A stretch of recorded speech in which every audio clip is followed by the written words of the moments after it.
Good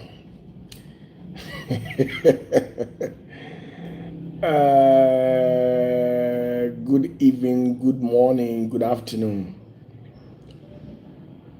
to you wherever you're watching live. It is an evening session at where exactly that I'm doing this live telecast. It is 8:03 p.m. Ghana time, according to the Greenwich Meridian. Now, when you get this live telecast, kindly share to all the groups that is available for you and utilize all said means to share the link. Indeed, God has given us the mandate. It is a beautiful Tuesday evening. About your Michiao. Baby, I will be away. OPATAFUOR. Obala and Swana Matunka. Na mahu baby, I'll free. Kojo, mi pacho, good evening. When you come online, kindly let me know at the comment section where exactly that you watch me live from. You understand what I'm saying? Obed Ochri, mi pacho, mi chiao, Derek Kwampa, mi pacho, mi chiao. Philip Osu Apple, mi pacho, mi chiao. Leave your comment at the comment section. Me person who didn't come out to before a election be okay, you watch me live from Dubai, Mr. Nkansa. Oh, okay, I see. Roland, me pacho me chia. Amajiman, pacho me chia. Justice Osafo, pacho me chia. Roger Joseph, me pacho me chia. France, big ups to all you people that are watching me live from France, and everybody that is watching me live from the United States of America, the United Kingdom, and every European country that you watch me live. Teacher Ousu and Sami Pacho, any day Kwanso, a very good evening to you. You watch me live from Accra.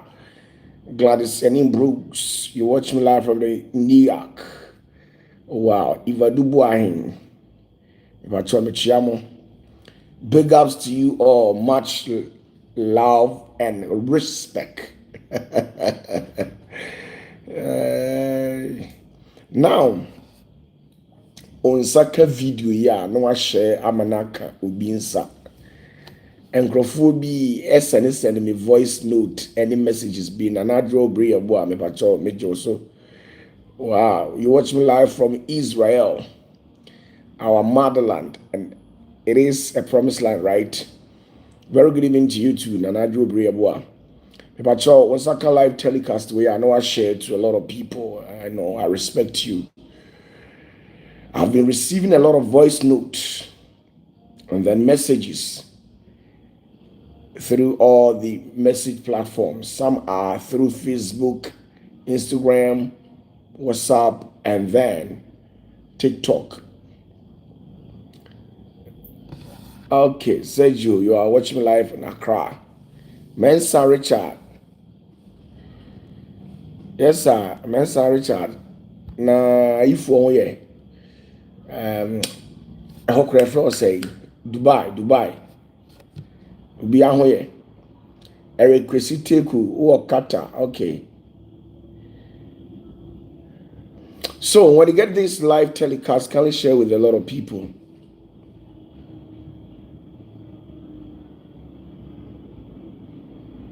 You have decoded my through prophecy concerning the elections, right? Okay. Now let me focus on whatever that I intended to tell you people. You people are getting me confused. Let me focus, I beg you. Okay, K Craft, you watching me live from Malaysia. Okay, I see. Now, I've been receiving a lot of messages regarding some people who have been asking me certain questions. And I have to respond to you people. Get this fact once and for all. I believe that this is the last time that I'm pinning my voice on this coming election 2024. This is the very last time. I wouldn't love to talk about the elections again. I've already said whatever that I intend saying, right? Let them say it in you. I'm country now. Brother Simon guy. The last time I make us for elections, ni hunye na nkrofo bi me the prophecy ni buy, and I think that final election results na me the buy na ebinimu and send me message. Ebi ye zenete for ma me kyerɛ wade. Tiasie say elections are different from prophecy. And commission. Ye were di and ye won't commission. A di ye dear onyankopon and nam ne hum adan a didi atro. Na a di ye no egumahu do me son, right? Ye were the free onyankopon hum na wadan a didi atro. And ye what dear a free onipa hum a etimimu advantage atro. And ye what dear a free onipa intuition. Mamia Kuya Beauty, salute you too. The free onipa intuition. Now what done at the atro. Sometimes ha ultimate sense in your maybe. Now before say sa a di we ebe ye jumano. And I'm quite a hood woman and sasso. It be a dire song, it be a niswadi and a trance.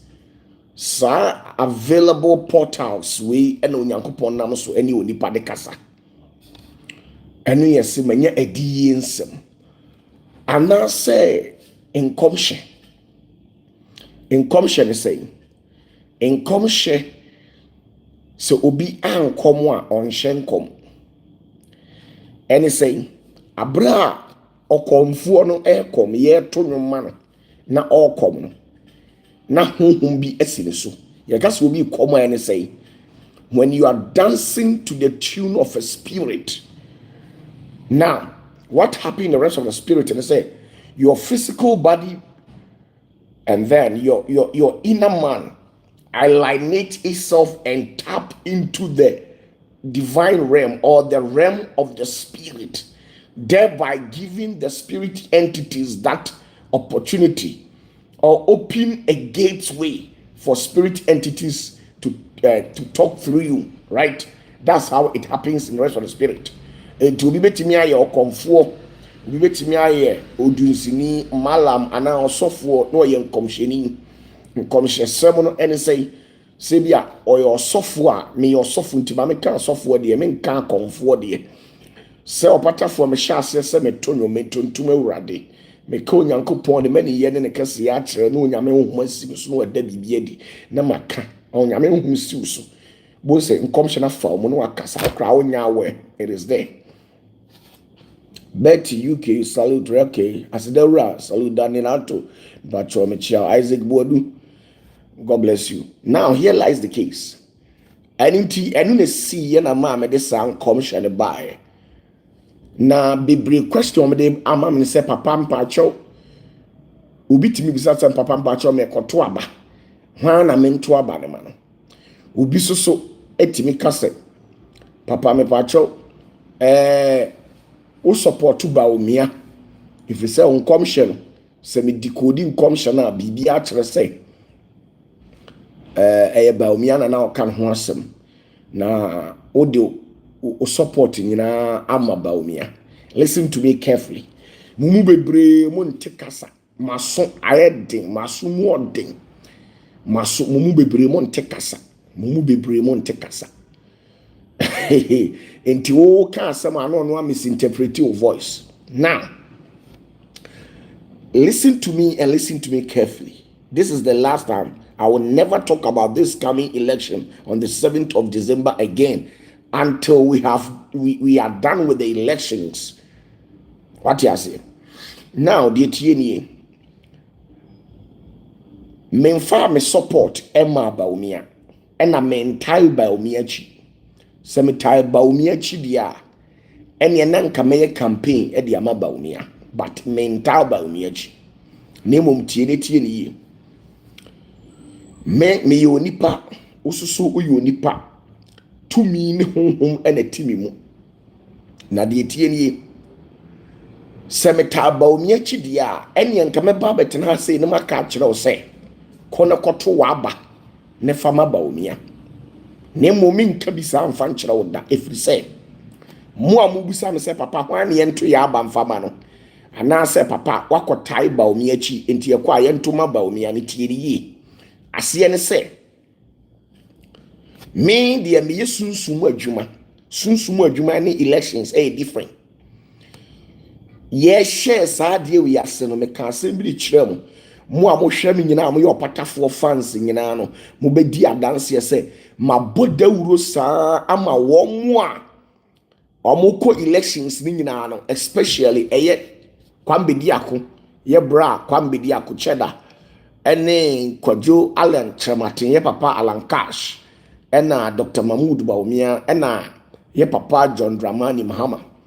These are the four figures. Me too many see them so. Now me will deliberate you on issues and me try say me church room amobia ne forthcoming, ne shortcomings, right?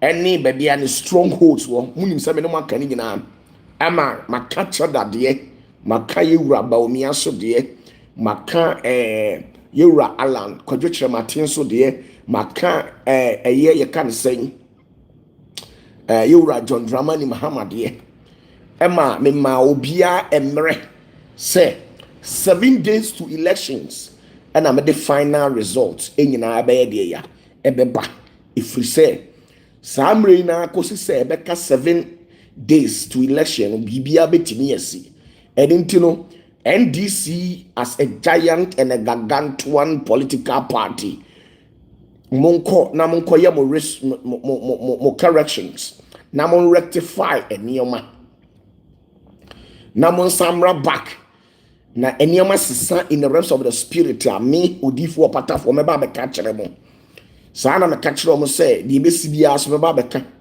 now in commissioner me de beto one indeed it goes in favor of Dr. Mahmoud Baumia. He was the one that I was actually referring to. But the secret in here is that me catch them say Yura Mahama or Wadia also ye. But up till now, when Timmy and you said the name 3 in the night, or the name Sebi Asofuni Binumuso.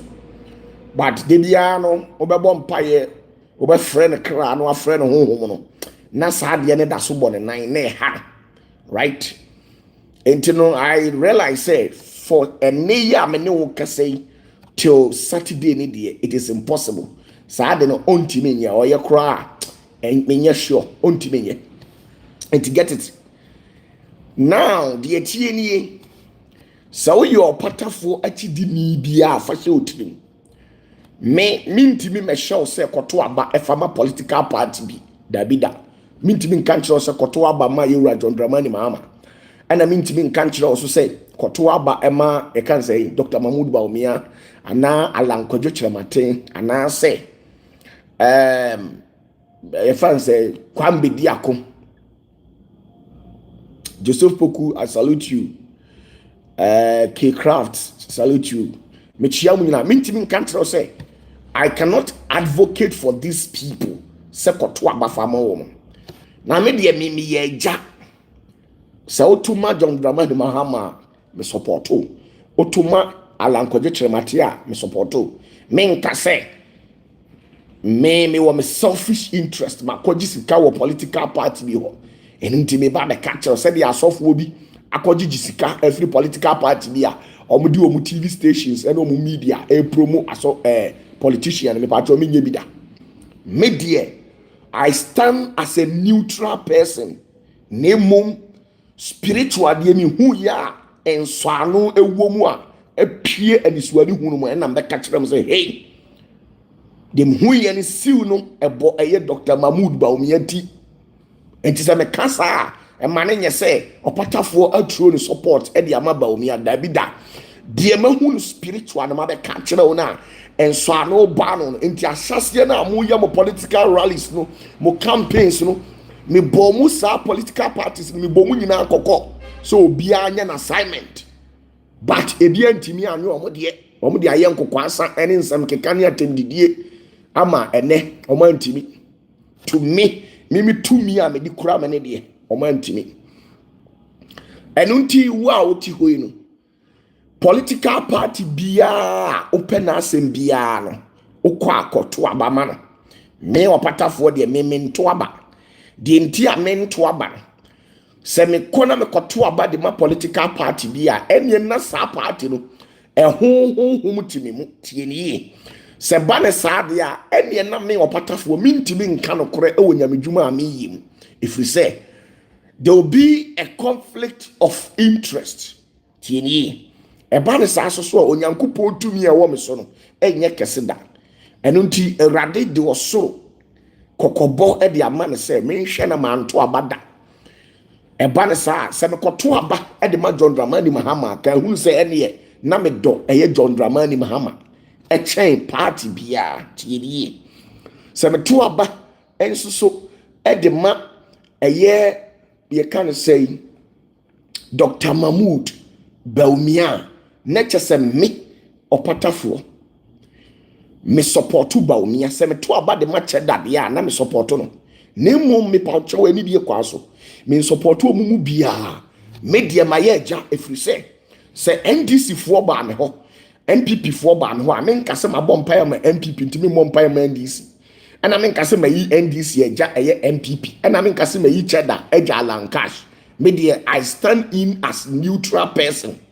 It me bompa ye wie e de ma wo sa political party no na nyankopon adi yensem obeda na de ya kire me no na eno na maba out abeka kire eno nkire se me support obi a ye wa asofo ni bia omutimi gina omo platform so ka kire omo so de ma se me ye NDC ni entu di machi di akotoma NDC me ye MPP ni udi machi di akotoma MPP me kura me tal cheda chi me patcho me mental obi a chi de Ghana de bebe bia no mi som eni de hunhum mehu bia no so mi som sa na mpese o te ase enu nti se wudi machi na wo ye NDC ni ya hwom na to aba wudi machi na wo ye MPP ni ya hwem na to aba wo ye CPP ni ya hwem na to aba wo ye gum ni ya hwem na to aba tieni wo a wo bia no hwem na to aba se de fata enkokase opatafoɔ sei entimu a mubisa some questions say papa ye kwa ye nto aba na ma ho ana me musa sa question no mintimi enye campaign ma political party bia open asem bia no ukogina hɔ a to aba ne fama no eno de eye wo ni nyankopɔn ntamu asem to aba fama no na yi mi di ne firim me de mahunu osunsum na maka a declare wa abonten no eno nkyerɛ sɛ kɔto abama ni saa nipa koro ni chinchina atwan dabida me a neutral person. The spiritual things are different from physical things, so get this once and for all and don't misrepresent me out there and don't misinterpret me out there. Eno na mpɛ sɛ ɔte aseɛ menyɛ campaign mu bia de tosu bi mu a ehia me pa wo a wo hwɛ mi sɛ uyi opatafoɔ akidi ni atie ni yie eni die kwaso die hia me paa ne sɛ utu abawi a bomodin tie ni yie sɛ utu abawi a bomodin ne kofie uye NDC ni na wo hwɛ me a aha de eye orders na me de ma wo tie ni yie aba na wo kɔto no de mintimi ma wo orders na hane de sɛ wodi opatafoɔ akyi a na sɛ wopɛ ma asɛm a tie die utu wa bawi a kofie utu wa bawi a mesi kofie uye NDC ni na yo opatafoɔ fana utu wa bawi a kofie uye MPP ni na utu wa bawi a kofie anase political party bi a wo join ni biara a obetu wa bawi ni me patro kofie ni nyina ne sɛ enkogina ho na enkoye patapa asem enkogina ho na enkoye ahodensem na obi prawo a me patro politicians no obi na obesu abehwe wo say ye MPP say ye NDC a omo ba aban mu a omo wo omo nkrofo special a omo ba aban mu ama omo NDC ebedi oman ne so MPP so abedi oman ne so de bia wa na otua o light bill wa na otua water bill nemum se wo ye oman ba papa ne de kone koto aba wa hwe wa setena otim ene wa adwene mu ne wa komam ne to aba efama no eye den ya onipa ne beto no so aba enti koto aba nemum de me opatafo me pese wo ye ma me ne se woto aba ne wi akofie na de enti am se kofie no enye bibia entia kofie because womo beto aba no bebra adwene nye ebi mu sheda konom nsa no mo de abe create problem ebi sheda be patapasam because obi wo ha wo ye devil obi wo ha wo ye evil se emoja ngu fom anakoma ntoni yamu da etu obesheda be patapasam wo no watwese kan atwa obi obesheda be patapasam wo no watwetuo de abo obi me pa chaw se metise zenit ni bi atimi akoye patapasam am ya bonutu e be ye ya ena tie ni ye enkogina honum ne enkoka ntokwa no wano jejejeje ena enkogina election grounds ho ne enkoye NDC ya na eko MPP ya na eko ye de the new force ya na eko me pacho campaign no esizi from Thursday and now Wednesday echina campaign bi a wo ye bi ajaye na de wo se o kan bi awaka hweye no anhye atare a eye wo party a wo matare a fa nkoto aba so wo koto aba enhye NDC fu atare mfa nkom mo hu se wo ye NDC ni enhye MPP fu atare mfa nkom ye hukase wo ye MPP ni enhye the new force cheda atare enhye alankas enhye ayi akuadonko party enkoto aba hyewofi atare a enye party atare no obi wasem nyina nka otirim party kura awokoto aba ma no enka otirim na kokko kina hoto aba kofie na wonye police agent onye police agent officer aban ema utumi se begina ho NDC fo ewo mo representatives ewo ho MPP fo ewo mo representatives ewo ho electoral commission of Ghana ewo ni representatives ewo ho se politician bi katina o se begina ho otu abawi a menkofie a me pacho o dada kofie efiri se opese o de wo yankwase adwuma na ukokuma no enjoy life ye boa onsi hoda wo mo ye patapa last year aya waso wagon west wagon se de ben wo mo ye patapa e wa adwira wo mo ye patapa e wo nkransa emre bi atwam ye bo mutuo no me pacho wo mo ka se sa mre apro unwu ya unim de nyame de bema tieliye se unwu ya unim de nyankopon ode bema enunti jai na NDC fuo no ankasa omo nkrofo a omo yi wo omo se omo nko polling station ho no omo ahwe eye ballot papers na se ballot box no so asunjiem sansusu na MPP fuo no ankasa nkrofo omo wo ho a ye yi wo omo no omo ahwe omo abato so wo de aban ma otumi krata bia enunti utu aba wia bomodin ne kofie asunjiem kofie no obi ampraw kofie no obi amabo sister ema wano dendenden enkogina ho koyese ye na ne ekro na ukra uni baabi akro uni baabi wo like be kura ni tue de ma wo water bill de ni tue de ma enti de hia me no otu aba kofie dan ya de obawe ne no enkoduru kwasi ada adwoada ene ne branda se ye to aba ne memenda endu no kwasi ada anwumre ekopim ne dwoada no ahu election no result bi ewon bi ado ahu o party ena arene anu celebrate no asunjie mu enkofa amane ye ma na ye nkoka se opatafo waso de baba aku na ewuda ha no waso de baba aku ni abo na to wa no tie na supam na menim se obanyansafo ye bunu be na ye nka na sem enunti ena ma me ba life enunti ena ma me ba life enunti hwe ne hwe ne yie mesra urade ahobambo e de to so mo amwo abrochire fa video ni bi e fa send mo abusuafo a wo Ghana ha no mo nhwe video no no mo ntia se abato no eya asomdwie otu abawi akofie unye polling station officer unye electoral commission officer ye wo mu nyina wo polling station bia electoral commission e wo mu representatives e wo NDC MPP one DFP gum one Ghana Union Movement movement for change or the new force obia when representatives e wo and into two abawi amepatro kofie ena mo amo busabusa me so say papa ho ane ento na aba me pacho enyam na me be kire onyansa ye say obi nkira abofra nyame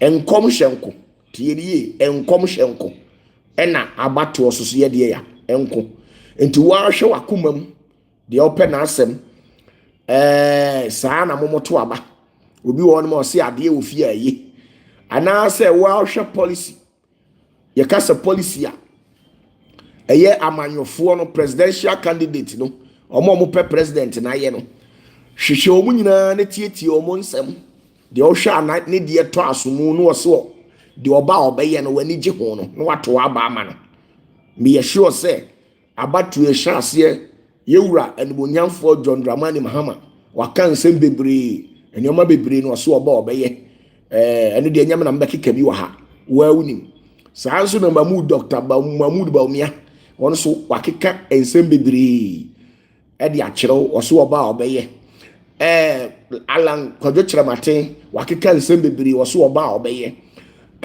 the new force ayeye ni abema ketwa eye cheda omunyina oni so wo I think o say oba obeye ni oma bebre epunyina ye kumase fo say oba nyame adawroma epunyina oso odi bebre wo kumase nhira nka so enti eboayen ebeboayen na enkranfo a musisi yen ewo epo ho no mekura ebi bakumase a menkonkran bi because manya nyapo ni bi enu ntitie ni ye ma wani na ho se aboa wo na wa hwem eden a wo de open asem enti mimi tufo kura enkosi aga eden a wo de ne tekyerema atiri wasum ene de open enti amanyofo ni nyina no bomodin ne ti omu nyina nsem na to aba vote based on policy obi wo ha o say me yesremuni yewura Mahama yesremuni enti meto aba ma me no ni problem dabi eden ya sebio untimi ntu wonsere entugu na nkofa ba ha enhim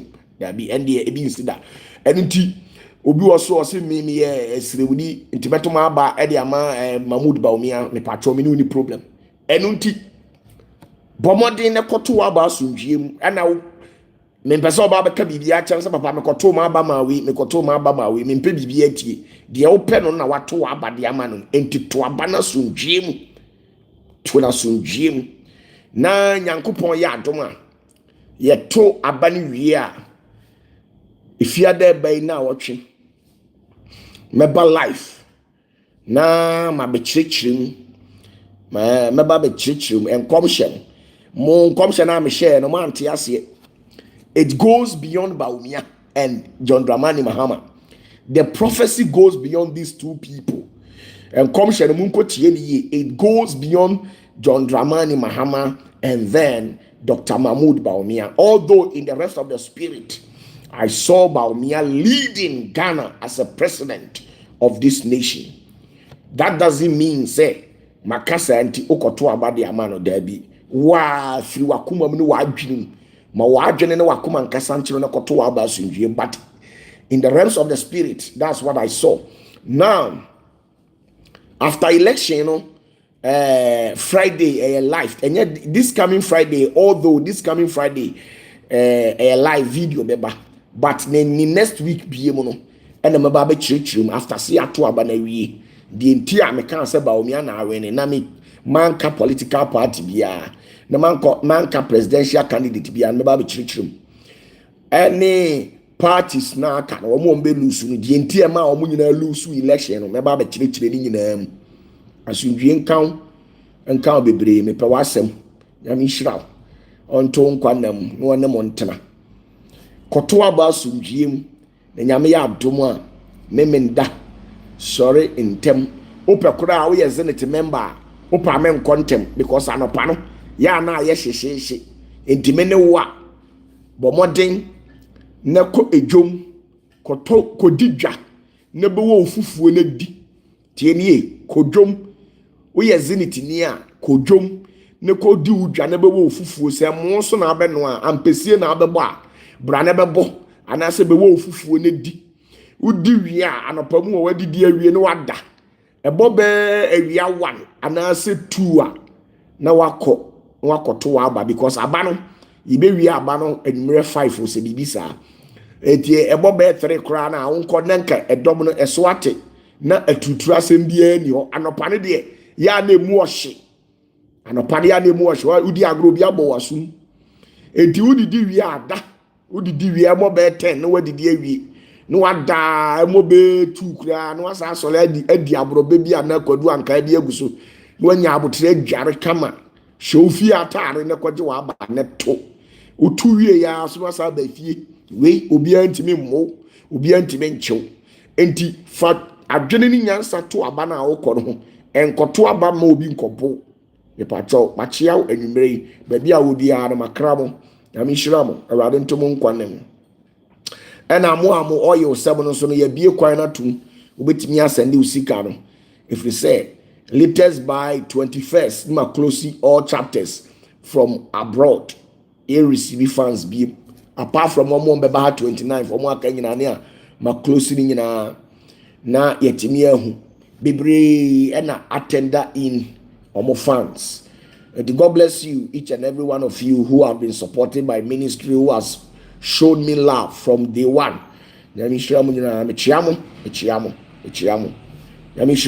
I love everybody, MPP, and this. I'm not saying this because I'm coward. No, nobody can intimidate me.